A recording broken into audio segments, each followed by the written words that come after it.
Hey, what's up, everybody? BDO44 coming into another video. All right, 56-46 halftime game. Pelicans versus Clippers, and the Pelicans are the ones with the lead here, as expected.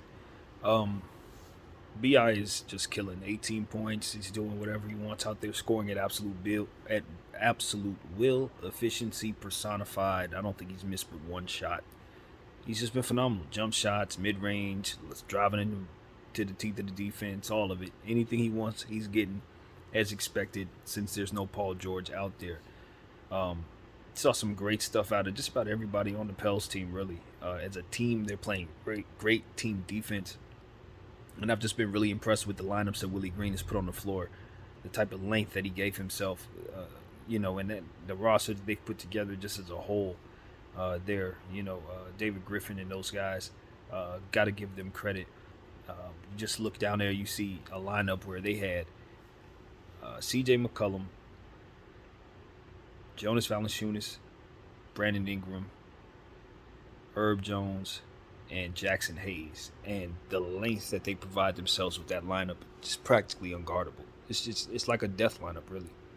Um, so long as CJ and Bi are stretching the floor defensively, they can do pretty much anything they want. And you saw a lot of that out there.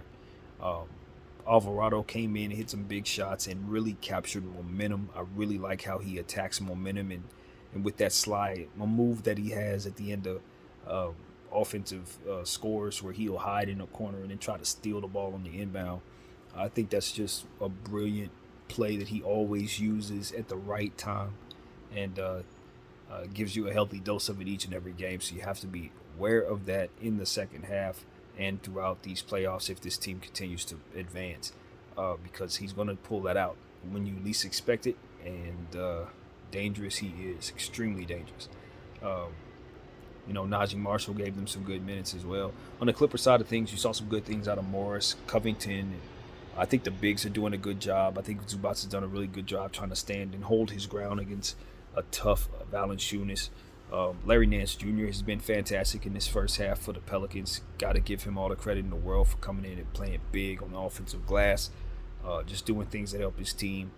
And you just love the team defense, really, from the Pelicans. I think they're just showing you um, that they're ready for the moment. Zion or no Zion, this is a team that believes itself to be a winner, and I see a lot of good things out of this team. And you couple that with the assets they have in terms of picks coming their way from the Lakers and everywhere else. Um, the Pelicans' future is blinding. It's just simply blinding. They found players up and down that roster that could help them. Um, Assets that they could trade or keep, um, just everywhere. So just give that organization credit. They've done a great job of bouncing back from from the AD situation, and of course now with Zion's health issues. Um, and I do believe we'll see Zion at some point in these playoffs if they advance far enough. Now, obviously, they're going to be running to the Phoenix Suns, but um, you know, this is a team that could just be disruptive to anybody they play against. I look at Herb Jones, and I don't think there's a team that wants to face a Herb Jones with his length and his speed and his ability to shoot, and his just a propensity to be active, stealing the ball and blocking shots.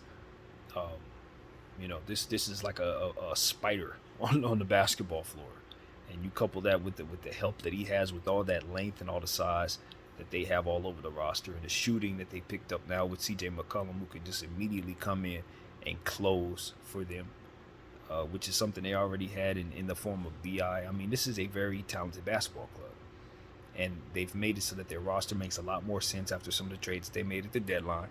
And you know, the Clippers are in trouble here. The Clippers are in a lot of trouble here. Reggie Jackson has played a better game. He's bounced back some from that awful matchup against Minnesota. But you're seeing how some of their players are just not able to keep up with the length and youth of this Pelicans team. And as I said, Minnesota and Pelicans have similar type of players. And they didn't bode well. The Clippers didn't bode well against Minnesota. So I'd imagine the same thing is to be expected here. You remove Paul George from the lineup, and I'm telling you, I'm seeing everything I thought I would see. In fact, the Clippers are doing a very good job considering the circumstances.